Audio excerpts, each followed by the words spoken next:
ദിവ്യകാരുണ്യനാഥനോടുള്ള ഭക്തി ജനങ്ങളിലേക്ക് എത്തിക്കുക എന്ന ലക്ഷ്യത്തോടെ ദിവ്യകാരുണ്യ വർഷം ആചരിക്കുമ്പോൾ പെരുമ്പടവ് സെയിന്റ് ജോസഫ് ചർച്ച് സംഘടിപ്പിച്ച ദിവ്യകാരുണ്യ പ്രദക്ഷിണം ശ്രദ്ധ നേടുകയാണ്.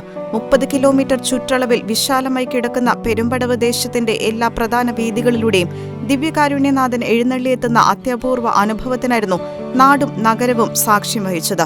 സ്വർണ്ണ കുരിശുകളുടെയും വെള്ളിക്കുരിശുകളുടെയും പുഷ്പവൃഷ്ടിയുടെയും അകമ്പടിയോടെ നടന്ന ദിവ്യകാരുണ്യ പ്രദക്ഷിണത്തിൽ നൂറുകണക്കിന് വിശ്വാസികളാണ് ഇടവകയുടെ വിവിധ ഭാഗങ്ങളിൽ നിന്ന് പങ്കെടുത്തത്. വികാരി ഫാദർ മാണി മേൽവട്ടം നേതൃത്വം നൽകി. ഈശോയിൽ പ്രിയമുള്ളവരെ, ഇന്ന് 17-ാം തീയതി ഞായറാഴ്ച മാർച്ച് മാസം പെരുമ്പടവ് സെയിന്റ് ജോസഫ് ഇടവകയെ സംബന്ധിച്ചിടത്തോളം വലിയ അനുഗ്രഹത്തിൻ്റെ നിമിഷങ്ങളാണ്. ഇപ്പോൾ ഈ 9 മണി മുതൽ ഉച്ചകഴിഞ്ഞ് 3 മണി വരെ നീണ്ടു നിൽക്കുന്ന സമയത്ത് ഏകദേശം ഈ പെരുമ്പടവ് ദേശത്തിൻ്റെ 30ഓളം കിലോമീറ്ററുകൾ ചുറ്റി ഈ ദിവ്യകാരുണ്യ പ്രദക്ഷിണം നടത്തുകയാണ്. നമുക്കറിയാം, തലശ്ശേരി അതിരൂപത 2024 വർഷം ദിവ്യകാരുണ്യ വർഷമായി ആചരിക്കുകയാണ്. അതിൻ്റെ ഭാഗമായിട്ടും അതുപോലെ തന്നെ കഴിഞ്ഞ 3 വർഷമായി ഇടവകയിൽ നടന്നു വരുന്ന ഈ ദിവ്യകാരുണ്യ പ്രദക്ഷിണം നടത്തുമ്പോൾ ഈ ദേശത്തെ മുഴുവൻ ദൈവം പ്രത്യേകിച്ച് ദിവ്യകാരുണ്യത്തിൽ എഴുന്നള്ളിയിരിക്കുന്ന ഏക രക്ഷകനായ കർത്താവ് ഈശോ മിശിഹ ആശീർവദിക്കട്ടെ, അനുഗ്രഹിക്കട്ടെ എന്ന് പ്രാർത്ഥിക്കുകയാണ്. ഈ ദിവ്യകാരുണ്യ പ്രദക്ഷിണം കടന്നു വരുന്ന വഴികളിലെല്ലാം വിശ്വാസികൾ ഒന്നടങ്കം ഒന്നു ചേരുകയും പരിശുദ്ധ പരമ ദിവ്യകാരുണ്യത്തിന് സ്തുതിയും കൃതജ്ഞതയും ആരാധനയും സമർപ്പിക്കുകയാണ്.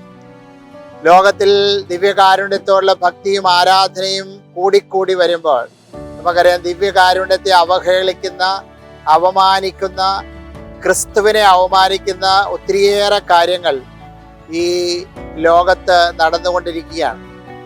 അന്നേരം ഈ വലിയ കൃപ ഏതെങ്കിലും വിധത്തിൽ പരിശുദ്ധ പരമദിവ്യകാരുണ്യത്തെ അവഹേളിച്ച് ഉണ്ടായിട്ടുള്ള ശാപ പാപ ബന്ധനങ്ങളിൽ നിന്ന് ഈ ദേശവും ലോകം മുഴുവനും വിമുക്തമാകാൻ വേണ്ടിയാണ് ദിവ്യകാരുണ്യ പ്രദക്ഷിണം. നമുക്കൊന്ന് ചേർന്ന് ഈ ദിവ്യകാരുണ്യ പ്രദക്ഷിണത്തിനോട്, ദിവ്യകാരുണ്യനാഥനോട് ചേർന്ന് നിൽക്കാം. ലോകം മുഴുവനിൽ നിന്ന് അർപ്പിക്കപ്പെടുന്ന എല്ലാ വിശുദ്ധ കുർബാനകളോടും ചേർന്ന്, എല്ലാ ദിവ്യ സക്രാരികളോടും ചേർന്ന് നമുക്ക് അവിടുത്തെ ആരാധിക്കാം. പരിശുദ്ധ പരമ ദിവ്യകാരുണ്യത്തിന് നേരവും ആരാധനയും സ്തുതിയും പുകഴ്ചയും ഉണ്ടായിരിക്കട്ടെ. വാഹനം നിർത്തിയും വഴിയോരത്ത് മുട്ടുകുത്തിയും വിശ്വാസികൾ ദിവ്യകാരുണ്യനാഥനെ വണങ്ങിയത് വിശ്വാസത്തിന്റെ ധീരസാക്ഷ്യമായി മാറുകയായിരുന്നു. ഷെക്കേന ന്യൂസ്, കണ്ണൂർ.